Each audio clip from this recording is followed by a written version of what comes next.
নমস্কার বন্ধুরা, কেমন আছেন? আশা করি ভালোই আছেন। আজকে না ঘুম থেকে উঠে চা খেতে খেতে মনে পড়লো যে আজকে রেশন দেবে। ভুলেই গেছিলাম। পাশের বাড়ির একটা ভাইবউ বলেছিল যে তোমার দিদি মঙ্গলবারে দেবে রেশন। আমি না একদম ভুলে গেছি। তাড়াতাড়ি করে আর উঠেছি, আজকে 10টা বেজে গেছে। সেই 10টার পরে এসে তারপর দেখি বিশাল লাইন। এখন লাইনে দাঁড়িয়ে আমার একটা কার্ড আসতে ইচ্ছা করে না। আগে দিয়ে রেখেছিলাম, একটা ঝামেলা ছিল, এখন তো যার কার্ড তার যেতে হবে। ভীষণ অসুবিধা। সেই লাইনে দাঁড়িয়ে 2 কিলো চাল 3 কিলো আটা নিয়ে আসলাম। আর এই যে এখন এসে আলু ভাজা হচ্ছে, আর এখানে মেথি শাক। আর এই আলু ভাজা আলাদা হচ্ছে, আর মেথি শাক করবো বেগুন দিয়ে আলু দিয়ে, আর হবে পাতলা মাছের ঝোল বড়ি দিয়ে আলু দিয়ে। আর এখানে একটু মাংস আছে, এটা এই বেলা সেদ্ধ করে ছাড়ি টাড়ি রেখে দেবো। ওবেলাতে একটু পকোড়া বানাবো। বড় নাতি পকোড়া ফকোড়া খেতে ভালোবাসে, ওরা রয়েছে, ওরা আজকে যাবে আবার বাড়ি। আর ওদের বাড়িতে না একটু জলের প্রবলেম হচ্ছে, ওই জন্য সরস্বতী পুজোটা বলছি কি জামাই বলছে তাহলে আপনার বাড়িতে করেন। আমি বলছি করো, ওদের আবার অনেক নিয়ম, জোড়া ইলিশ এ ঘোড়া এই করে সেই করে। আমি বলছি সে তোমরা ওই বাড়িতে ওই নিয়ম করবা, এই বাড়িতে পুজোটা করো তাহলে। কালকে রাত্রিবেলা দেখেন বিরিয়ানি খেয়ে ঘুমাচ্ছে, অনেক রাত্রিবেলা শোয়া হয়েছে সব। আর বড়টা তো এখনও ঘুমাচ্ছে।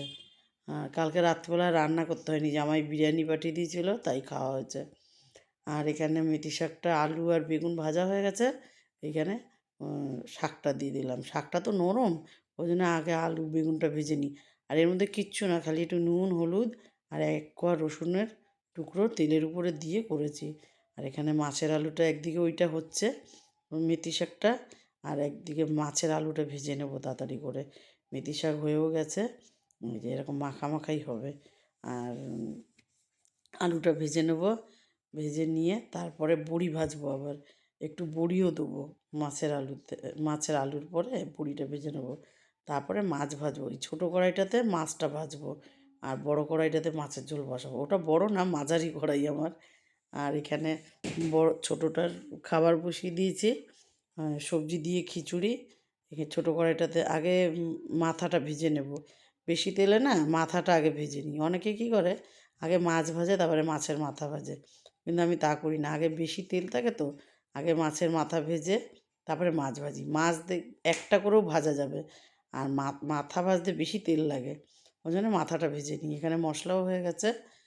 এবারে কী করবো, আলু বড়ি সব দিয়ে দেবো একসাথে, দিয়ে কষিয়ে তারপর জল ঢেলে দেবো। আর একটু পাতলা এইটা বড় কড়াইটা দেবো, তারপরে এইটাতে নাড়া যাবে না, তাও একটু কোনো রকমে করে তারপরে বড়টায় দিয়ে জল ঢালতে হবে। আর লাল লাল কালার হয়েছে কেন, লাল লাল একটু কাশ্মীরি লঙ্কার গুঁড়ো দেওয়া হয়েছে, এখানে ধনে পাতাও দেওয়া হয়েছে, আর এখানে দেওয়া হচ্ছে টমেটো, হলুদ আর কাশ্মীরি লঙ্কার গুঁড়োতে কালারটা লাল এসে গেছে। আর এখানে কষাও হয়ে গেছে। এবারে জল ঢেলে দিলে কি, এই যে জল ঢেলে দিলাম। জল ঢেলে দিলে এবারে অনেক সময় ফুটবে, কিন্তু আলুগুলো আজকে বেশ বড় বড় করে কাটা হয়েছে। আর দেখেন কালারটা কেমন এসছে, আর পাতলাই করব, বড়িতে আছে তো গন্ধটা ভালো লাগবে। আর এই যে কাঁচা লঙ্কা দিয়েছি, কাঁচা লঙ্কা না গোটা গোটা দিয়েছি। মেয়ে জামাই বড় ছেলে বড় নাতি এরা খেতে পারে না ঝাল, এমনি ঝাল দেন পকোড়া ফকোড়াতে ঝাল দেন খেয়ে নেবে, কিন্তু এইসব মাছের ঝোল মাংসের ঝোল এসব খেতে পারে না। এই যে দেখেন কড়াইটাতে আটছে না তো এবার কি করব, ইয়ে করব, বড় গামলার মধ্যে বসিয়ে দেবো। যে স্টিলের একটা গামলা আছে ওইটায় বসিয়ে দেবো। আর বড় কড়াইটা না সবসময় নাড়াচাড়া করা যায় না, ওই জন্য করিনি আজকে, বেরই করিনি। তাই এখন যাই হোক, এখন এটাতে বসিয়ে দিয়েছি, এটাতে ভালো করে ফুটবে, জায়গাও আছে অনেকটা, আর হতে থাকুক। আর এখানে কি করব, এখানে মাংসটা সেদ্ধ করে রেখে দেবো। এবেলা সেদ্ধ করে রাখলে কি রাত্রি সন্ধেবেলার দিকে করব তো, সন্ধেবেলা সেদ্ধ করতে গেলে অনেকটা টাইম লাগবে। আর জন্য এখন সেদ্ধ করে রেখে দিই, তাহলে সন্ধেবেলা উঠে আলুও সেদ্ধ করে রেখেছি, আর এদিকে মাংসটাও সেদ্ধ করে রাখবো।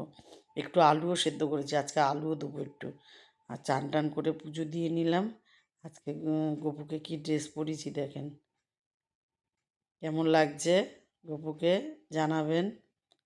তারপরে আগে খেতে দেবো মেয়েকে আর বড় নাতিকে খেতে দেবো, কেননা আর তারপরে আমরা 2 বোন খাবো। আগে বড় নাতিকে দিলাম, এটা দেখানোর জন্য আমি এটা ইয়ে করলাম।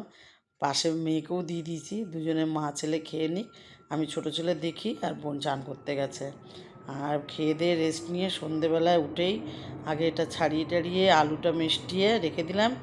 এবার পেঁয়াজ কুচাবো, তারপরে অনেক মশলা দেবো, এর মধ্যে ডিম দেবো। তাই এইসব দিয়ে মেখে টেখে এই যে একটা ব্যাটার তৈরি করলাম, শুকনো শুকনো করে করেছি এটা। আর একটু 10 মিনিট রেখে দেবো। এর মধ্যে মেয়েকে বললাম যাবি রেডি হয়, এর মধ্যে জামাইও চলে এসছে। জামাই দুটো আগে ভেজেছি, কেমন হয়েছে জামাই বলছে ভালোই হয়েছে। হ্যাঁ, কিন্তু মাংস মনে হচ্ছে কম। আমি বললাম মাংস কম হবে না, আমিও একটু খেয়ে দেখলাম। আমি তো ছেলের জন্য বানাবো বলে ইয়ে করেছি, এবার সবাই খাবে তাহলে একটু আলু দিয়েছি। তা যাই হোক, ভালো হয়েছে খেতে। বললো না না টেস্ট হয়েছে, এমনি খুব ভালো টেস্ট হয়েছে। আজকে গোল গোল করে আগে ইয়ে করে নিয়েছি, তারপরে দিচ্ছি। আগে বড় ছেলেকে দেব, বড় ছেলে আর জামাই খাবে। এই যে দুজনে মিলে খাচ্ছে। খেয়ে তারপরে ও বললো খুব ভালো হয়েছে, একটু টমেটো সস দিয়ে দিয়েছিলাম।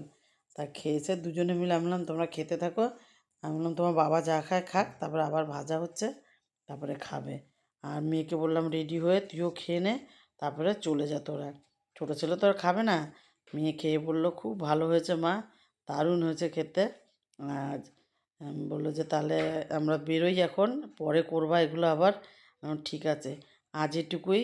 ভালো লাগলে লাইক করুন, কমেন্ট করুন, ইউটিউব চ্যানেলটাকে সাবস্ক্রাইব করুন, পেজটাকে ফলো করুন। ভালো থাকুন, সুস্থ থাকুন, শুভরাত্রি।